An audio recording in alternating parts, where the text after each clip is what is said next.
HMDA మాజీ director Shiva Balakrishna అడ్డగోలు సంపాదనలో ఒక్కొక్క ఐఏఎస్ల పేర్లు బయటకు వస్తున్నాయి. కీలక ఉన్నత అధికారుల ఆస్తుల వ్యవహారం తీవ్ర చర్చనీయాంశంగా మారింది. బీఆర్ఎస్ హయాంలో ఐఏఎస్, ఐపీఎస్ అధికారులు భారీగా ఆస్తులు కూడబెట్టుకుంటున్నారన్న అనుమానాలు వ్యక్తమవుతున్నాయి.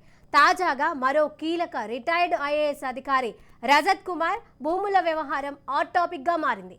రజత్ కుమార్ ఆయన కుటుంబ సభ్యుల పేరిట ఏకంగా 52 ఎకరాల భూములు కొన్నట్లుగా వెలుగు చూసింది. అయితే ఈ వ్యవహారం ఇప్పుడు రాష్ట్ర అధికారిక వర్గాలలో సంచలనంగా మారింది. మహబూబ్ నగర్ జిల్లా బాలానగర్ మండలం హేమాజీపూర్ గ్రామంలోని సర్వే నంబర్ 77, 78, 82లో రజత్ కుమార్ ఆయన కుటుంబ సభ్యుల పేరుతో 52 ఎకరాల భూములను కొనుగోలు చేసినట్లు తెలుస్తోంది. రజత్ కుమార్ పేరిటే 15 ఎకరాల 25 గుంటల భూమిని కొనుగోలు చేశారని, అయితే ఈ భూములు కొన్న వ్యవహారం డిఓపిటికి రజత్ కుమార్ సమాచారం ఇచ్చారా లేదా అనేది క్లారిటీ లేదు. కాగా ఇటీవలే రాష్ట్రంలో అధికారులు భూముల కొనుగోలు వ్యవహారంపై తీవ్ర ఆరోపణలు రావడంతో తన పేరుతో ఉన్న భూములను రజత్ కుమార్ అమ్మకానికి పెట్టారనే టాక్ వినిపిస్తోంది. నేడో రేపో తన భూములను ఇతర పేరు మీదకు బదలాయించేందుకు రజత్ కుమార్ ప్రయత్నాలు చేస్తున్నారనే ప్రచారం జరుగుతోంది. అయితే ప్రభుత్వం మారిన 2 నెలలకే రజత్ కుమార్ ఎందుకు భూమిని అమ్మాలనుకుంటున్నారనేది ప్రస్తుతం చర్చనీయాంశంగా మారింది. ఇప్పటికే మాజీ అధికార రజత్ కుమార్ పై ఢిల్లీ హైకోర్టులో కేసు కూడా ఉంది. తన కుమార్తె వివాహానికి సంబంధించిన వ్యవహారంలో ఆయనకు చిక్కుకుపోయారు. రాష్ట్రంలో ఓ పేరొందిన ప్రైవేట్ కంపెనీగా భారీగా ఖర్చు పెట్టిందని, రజత్ కుమార్కు ఆ కంపెనీకి మధ్య క్విడ్ ప్రోకో నడిచిందని నారాయణపేటకు చెందిన గవినొల్ల శ్రీనివాస్ పిటిషన్ వేశారు. అయితే స్టార్ హోటళ్ల వేదికగా 5 రోజుల పాటు రజత్ కుమార్ తన కూతురు పెళ్లి వేడుక నిర్వహించారు. ఈ వేడుకకు ఈవెంట్లు, డిన్నర్లు, హోటల్ రూమ్ల ఏర్పాట్లను మెగా కంపెనీ ప్రతినిధులే చూసుకున్నారని, ఈవెంట్లను బుక్ చేసినట్లు ఈమెయిల్, ఇన్వాయిస్ డేటా అప్పట్లో సంచలనంగా మారింది. తాజ్ హోటల్ గ్రూపునకు big wave infra private limited company బిల్లులు చెల్లించలేదని, ఇదో మిస్టరీ కంపెనీ అని అనుమానాలు వ్యక్తమయ్యాయి.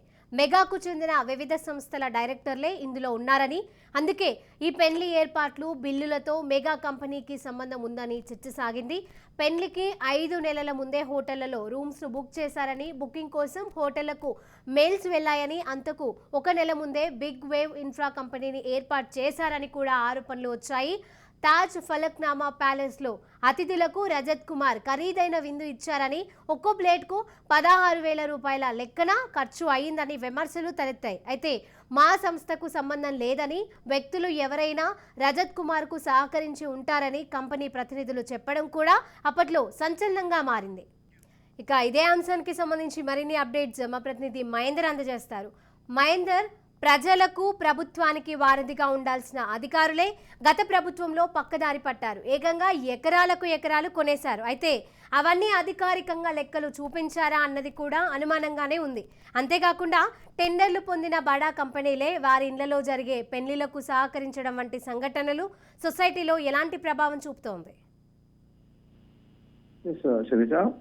హెచ్ఎండిఏ మాజీ డైరెక్టర్ శివబాలకృష్ణ ఉదంతంతో వెలుకొచ్చిన తర్వాత మాజీ సిఎస్ సోమేష్ కుమార్ మొదలు ఒక చిన్న స్థాయి అధికారి వరకు కూడా గత దశాబ్ద కాలంగా బీఆర్ఎస్ పార్టీ అధికారులు ఉన్నప్పుడు ఇష్టం వచ్చినట్టుగా చెలరేగిపోయారు. అడ్డగోలుగా భూములు, ప్రభుత్వ భూములు అన్ని కూడా ఎక్కడికి పడతాయి అక్కడ తమకు అనుకూలంగా ఉన్న చోట అనుకూల ధరలకు రాసుకున్న పరిస్థితి నెలకొంది. అయితే ఇప్పుడు హెచ్ఎండిఏ మాజీ డైరెక్టర్ శివబాలకృష్ణ అడ్డగోలు సంపాదనలో ఒక్కొక్క ఐఏఎస్ పేర్లు కూడా బయటకు వస్తున్నాయి. కీలక ఉన్నతాధికారుల ఆస్తుల వ్యవహారం తీవ్ర చర్చనీయంగా మారింది. కొత్తగా కలెక్టరేట్ నిర్మాణం అయిన తర్వాత కూడా ఐఏఎస్లు కావచ్చు, అలాగే ఆయా శాఖలు ఉండేవారు ప్రజలకు ఎక్కడ కూడా అందుబాటులో లేకుండా ఎప్పుడు పడితే అప్పుడు నేతలతో నేతలతోనే కలవడాలు, ప్రజలకు దూరం అయినటువంటి పరిస్థితి నెలకొంది. ఆ రకంగా పెద్ద విమర్శలు వచ్చిన నేపథ్యం. అయితే ఐఏఎస్ అధికారుల పేర్లు కూడా కోడిగా రావడం అనేది ప్రజల నుంచి కూడా తీవ్ర వ్యతిరేకత వస్తున్న పరిస్థితి కనిపిస్తుంది. సమయంలో ఐఏఎస్, ఐపీఎస్ అధికారులు భారీగా ఆస్తులు కూడా కూడబెట్టారన్న అనుమానాలు కూడా ఇటు శివబాలకృష్ణ ఉదంతంతో అనుమానాలకు ఎక్కువగా దాటుతున్న పరిస్థితి కనిపిస్తుంది. కుటుంబ సభ్యుల పేట కూడా 52 ఎకరాల భూములు ఉన్నట్లు కూడా వెలుగుతుంది. ఈ వ్యవహారం ఇప్పుడు రాష్ట్ర అధికార వర్గాల్లో సంచలనంగా మారింది. తాను అధికారికంగానే కొన్నాను అని మహబూబ్నగర్ జిల్లాలో బాలనగర్ మండలంలో హేమాజీపూర్ గ్రామంలో సర్వే నంబర్ 77, 78, 82లో రజత్ కుమార్ ఆయన కుటుంబ సభ్యులతో 52 ఎకరాల భూములు కొనుగోలు చేసినట్టుగా తెలుస్తుంది. రజత్ కుమార్ పేటే 15 ఎకరాల 25 గుంటల భూమి కొనుగోలు చేశారని గుర్తించినట్టుగా తెలుస్తుంది. మొత్తం ఈ భూములు కొన్న వ్యవహారం అంతా కూడా డిఓపిటికి రజత్ కుమార్ సమాచారం ఇచ్చారు లేక అనేది క్లారిటీ అయితే ఇంకా రాలేని పరిస్థితి ఉంది. ఇక ఇటీవల రాష్ట్రంలో అధికారులు భూములు కొన్న వ్యవహారంపై తీవ్ర ఆరోపణలతో తన పేరును ఉన్న భూములు రజత్ కుమార్ అమ్మడానికి పెట్టారనే టాక్ కూడా అనిపిస్తుంది.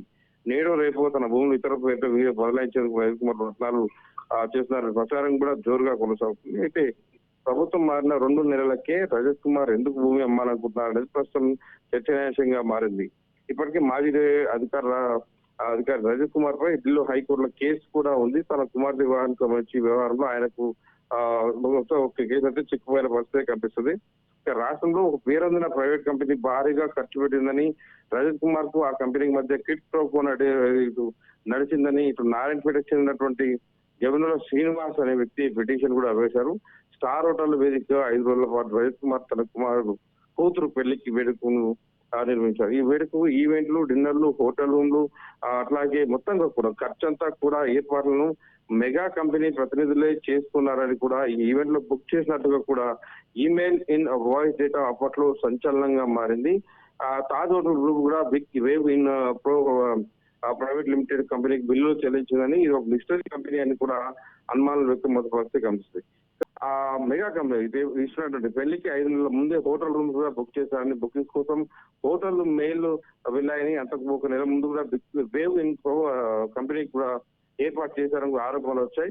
తాజ్ ఫలక్నుమా ప్యాలెట్ లో అతిలో రజత్ కుమార్ ఖరీదైన విందించారని, ఒక్కో ప్లేట్ కు 16,000 రూపాయల లెక్కన ఖర్చు అయిందని విమర్శలు కూడా పెరుగుతాయి. ఈ సంస్థకు సంబంధం లేని వ్యక్తులు ఎవరైనా రజత్ కుమార్ సహకరించుతారని కంపెనీ ప్రజలు చెప్పడం కూడా అప్పట్లో సంచలనంగా ఉంది. ఇవన్నీ కూడా ప్రజలకు సేవలు చేస్తారంటూ ఒక గొప్ప స్థాయిలో ఉన్నటువంటి ఐఏఎస్, ఐపీఎస్ అధికారులందరూ కూడా ఇలాంటి వ్యవహారాల్లో తలదూర్చడం, కోట్ల రూపాయల భూములు చూడడం ఇప్పటికే శివబాలకృష్ణ వ్యవహారం అయితే సంచలనంగా మారింది. తెలంగాణ రాష్ట్రంలో ఒక్క హెచ్ఎండిఏ మా డైరెక్టర్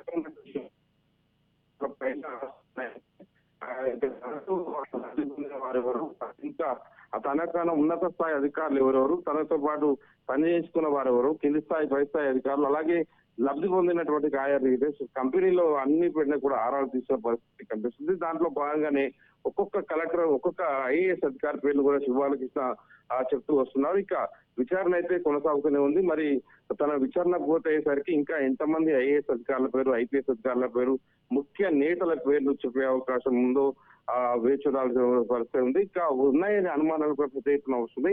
అయితే ఇప్పటికీ భూములు కొనుగొన్నటువంటి ఐఏఎస్ అధికారులపై అయితే ప్రభుత్వం దృష్టి సారించింది. కొత్తగా ఏర్పడినటువంటి కాంగ్రెస్ ప్రభుత్వం ఎవరిని కూడా వదలబోము, పూర్తిగా గత ప్రభుత్వంలో జరిగినటువంటి అన్యాయాలు కావచ్చు, ఈ భూ దోపిడీలు కావచ్చు, వీటన్నిటిపైన చర్యలు చేపడతాం.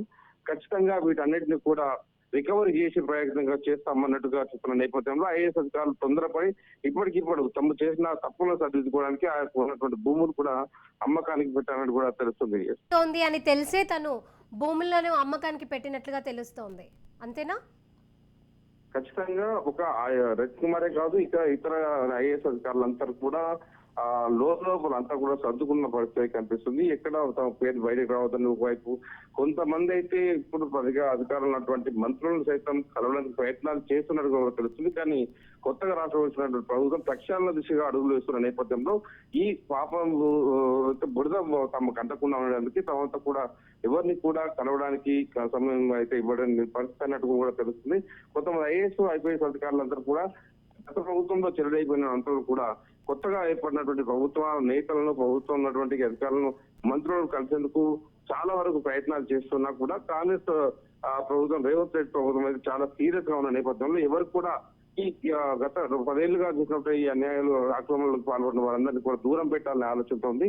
విచారణ వేగవంతం చేయాలి, ఖచ్చితంగా దీంట్లో నిజాలు తేలాలి, ప్రక్షాళన దిశగా అడుగులు వేస్తున్న నేపథ్యంలో ఎవరికి కూడా సాయం చేయబోము, ఖచ్చితంగా దోషులకు శిక్ష పడాలి, రికవరీ అయితే జరగాలి అనేటువంటి ఆలోచనతోనే ప్రభుత్వం అయితే ముందుకు వెళ్తుంది. ఆ రకంగా అందరూ కూడా జాగ్రత్తలు పడడానికి భూములు అమ్మకానికి కూడా పెడుతున్నారని వాళ్ళ పేర్లు కూడా మార్చడం తెలుస్తున్నారు. కానీ ఎక్కడ జరిగినా కూడా ఇప్పటికే ఎంక్వైరీ జరుగుతున్న నేపథ్యంలో ఎవరు ఎక్కడ ఇంకా ఏ తప్పు చేసినా కూడా మరో తప్పులో చిక్కడం తప్పితే దీని నుంచి బయటపడే అవకాశం అయితే లేదనే చెప్పవచ్చు. వీరి పట్ల ప్రభుత్వం మాత్రం చాలా సీరియస్ గా ఉందని చెప్పొచ్చు. Okay, right. Thank you Mahender.